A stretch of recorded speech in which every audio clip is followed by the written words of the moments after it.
Assalamualaikum warahmatullahi wabarakatuh. Bismillah, alhamdulillah, assalatu wassalamu ala rasulillah wa alihi wa ashabihi wa mawala. La hawla wa la quwata illa billah, amma ba'd. Langsung saja ya, to the point. Ini sedang hangat-hangatnya atau masih hangat-hangatnya permasalahan antara Syamsuddin dengan pesulap merah ya. Ini masih viral sekali ya. Baik ya. Oke, ada beberapa hal yang perlu kita soroti, antaranya adalah sebagai berikut. Yang pertama, jika kamu cinta atau mengidolakan seseorang, maka jangan 100% ya teman-teman semua ya. Ya tentunya sisakan ya. Siapa tahu orang yang kamu anggap luar biasa, memberikan pencerahan, memberikan fatwa, akan tapi ternyata suatu saat beliaunya ya berani melanggar aturan-aturan Allah. Bahkan kemudian secara hukum harusnya dia meminta maaf kepada orang yang pernah dizalimi ataupun orang yang pernah ditipu dan lain sebagainya ya. Akan tapi tidak melakukan itu, justru mencari pembenaran atau alasan-alasan dan lain sebagainya. Misalnya ya, ini asumsi ya, kemudian justru mengalihkan perhatian publik ya kepada hal-hal lain ya. Nah ini sungguh-sungguh luar biasa. Ini asumsi. Kalau memang benar yang dilakukan adalah seperti ini adalah satu kezaliman. Kezalimannya kepada siapa? Justru yang pertama kepada dirinya sendiri ya.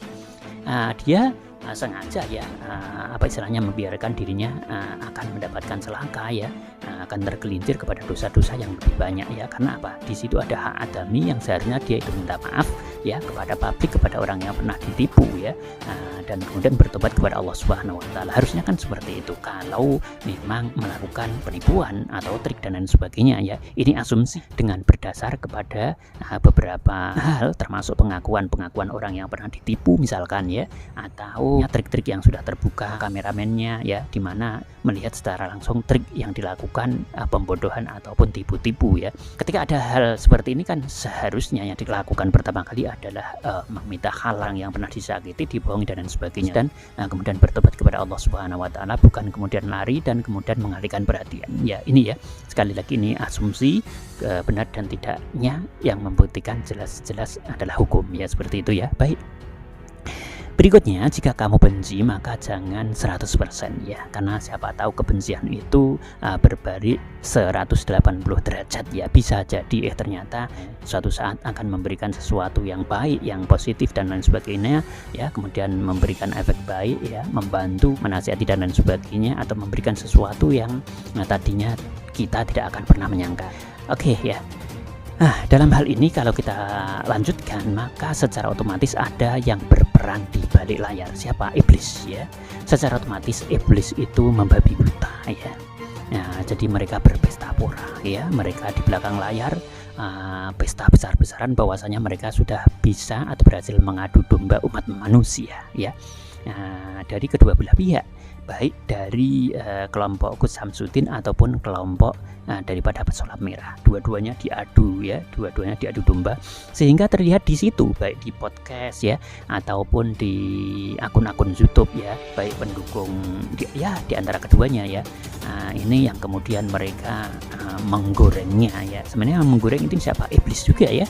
Tapi kemudian peran daripada manusia yang berada di akun mereka masing-masing ya di YouTube ya, kemudian mereka dengan argumen mereka masing-masing membela si A dan si B ya, kemudian mereka juga akan menggorengnya, menggodongnya ya, sehingga berkembang dan akhirnya berkembang. Nah itu bagaimana ya? Tentunya ada peran daripada iblis di belakang ya.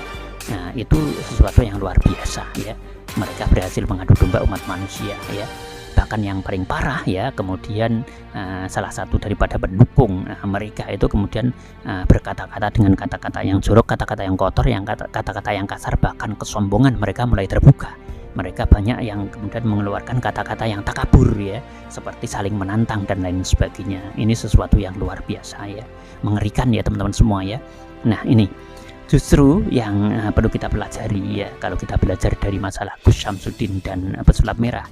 Gus Syamsuddin ini walaupun ya asumsinya ada beberapa hal yang memang menunjukkan tipu-tipu pembohongan publik ya, tapi terbalut dengan akhlaknya yang ketika bertemu dengan orang mundu-mundu, nuhun sewu, monggo dan lain sebagainya, dengan bahasa halusnya itu yang bisa menutupi ya. Oleh karena itu Rasulullah Muhammad SAW memang luar biasa.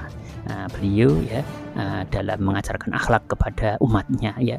Buktinya maaf ya, Samsudin ini masih dalam teka-teki, artinya apakah benar-benar melakukan pembodohan, tapi kalau asumsinya kan memang melakukan itu karena ada beberapa orang yang kemudian membuka triknya ya, atau beberapa orang yang kemudian mengaku bahwasanya mengetahui secara langsung pembodohan itu ya, seperti kameramennya ya, dan lain sebagainya. Kalau memang benar-benar melakukan pembodohan berdasarkan itu ya, maka ini luar biasa ya. Jadi Rasulullah dengan membawa akhlak yang luar biasa, dibawa orang yang seperti itu saja ya, masyarakat masih banyak yang percaya kepada Samsudin ya. Inilah bukti kebesaran akhlak yang dibawakan Rasulullah SAW ini luar biasa ya. Itu dibawa oleh orang ya seperti Samsudin ya, pengaruhnya masih luar biasa. Apalagi ya yang kita soroti adalah bukan Samsudinnya, akan tapi akhlaknya ini ya. Andikan akhlak ini dipegang oleh benar-benar orang yang alim, yang soleh, seperti apa luar biasanya, keren banget ya. Nah, kalian tentunya bisa memahami, ini patut kita jadikan sebagai sebuah catatan yang luar biasa. Sebenarnya ya, bagi para pendukung Samsudin ini seharusnya mengingatkan ya, kalau memang Samsudin itu termasuk dari ya golongan orang-orang yang memang berani istilahnya melanggar aturan-aturan Allah ya, secara syariat, secara syar'i ya, karena membodohi, membohongi ya, maka ya ingatkan saja. Kalau kita senang kepada Samsudin, kalau kita mengidolakan ya, kita harus punya keberanian untuk mengingatkan ya. Ingatkan kalau dia salah, ada orang yang didolimi dan dia harus minta maaf, meminta halal ya, seperti itu.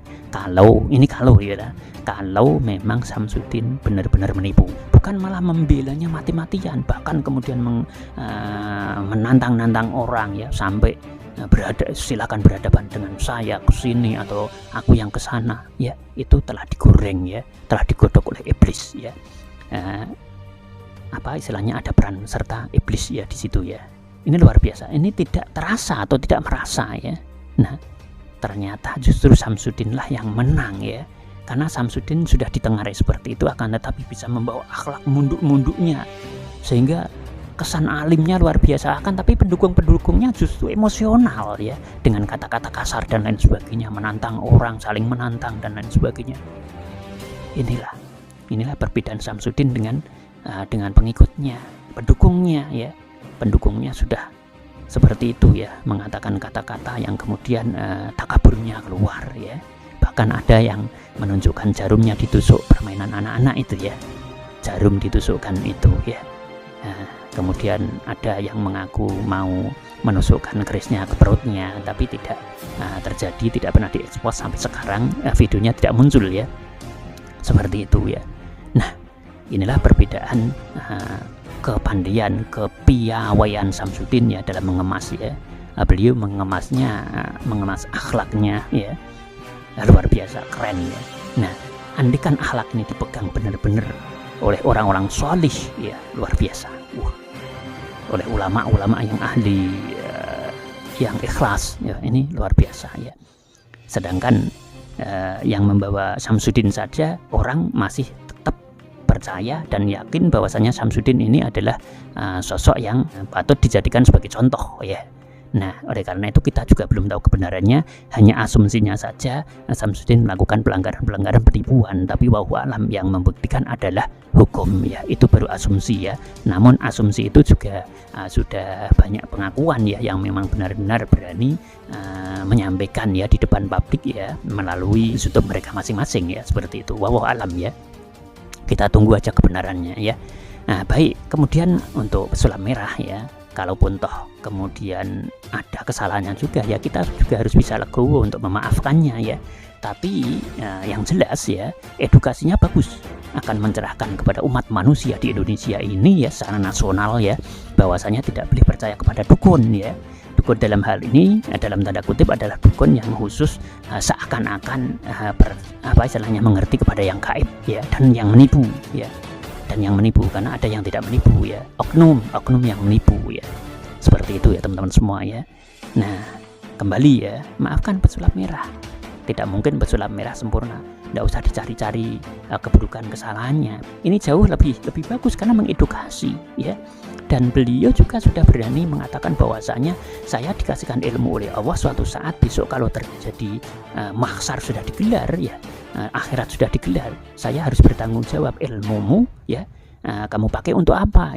Jadi pesulap merah itu takut ketika ilmunya tidak mengedukasi kepada masyarakat supaya tidak mendekati dukun ya, itu benar-benar disampaikan sebagai satu tujuan bahwasanya ketika dia tidak menyampaikan nanti atau besok di akhirat, kalau dia tidak edukasi kepada umat manusia ya, maka akan dihukum oleh Allah di akhirat nanti ya, sebagai tanggung jawab ya ketika hidup di dunia dititipkan ilmu. Itu kata pesulap merah ya. Akankah kemudian Syamsuddin berani menyampaikan seperti itu? Ambil sisi baiknya, buang sisi buruknya ya, seperti itu. Semuanya masih asumsi, yang bisa membuktikan adalah pengadilan. Namun di dalam hal ini kalau memang salah harus minta maaf ya, karena ada hak adami bohong kepada masyarakat di situ, dan itu hutang. Bukankah orang munafik itu salah satu tandanya adalah ketika berbicara bohong? Nah, kalau memang salah supaya tidak terjerumus, tapi kalau memang dalam posisi yang benar, semoga Allah mengangkat derajatnya, kan seperti itu. Karena belum terbukti, dan yang berhak untuk membuktikan adalah hukum. Kita tidak boleh suudzon. Baik, langsung saja ya. Oke. Ngobati dengan khotam itu menurut Kiai Khalil Nafis tidak boleh. Jadi mengobati dengan batu, di mana batu itu ada yang bersemayam, khotam yang menyembuhkan, itu tidak boleh. Tapi kalau mengobati dengan batu, akan tetapi batunya itu mengandung sesuatu yang menyembuhkan seperti batu giok, atau lewat energi, atau lewat batu giok itu sendiri mengandung unsur positif, misalkan bisa menyerap penyakitnya, seperti itu dibolehkan ya, itu disamakan dengan sesuatu yang istilahnya pengobatan herbal, seperti itu ya teman-teman semua ya. Akan tetapi kalau sudah melibatkan ya sesuatu yang magic, yang gaib ya, atau khotam, itu berarti sudah ada kolaborasi, persetujuan dengan makhluk gaib, dalam hal ini mungkin jin, iblis dan lain sebagainya, itu tidak diperbolehkan ya, seperti itu ya. Nah, oleh karena itu pesulap merah kita harus mendukungnya ya. Tapi kalau ada kesalahan-kesalahan, kita juga harus fair mengatakan bahwasanya ya jangan mempermalukan orang, sebisa mungkin begitu. Tapi kalau orang yang kebal malu bagaimana?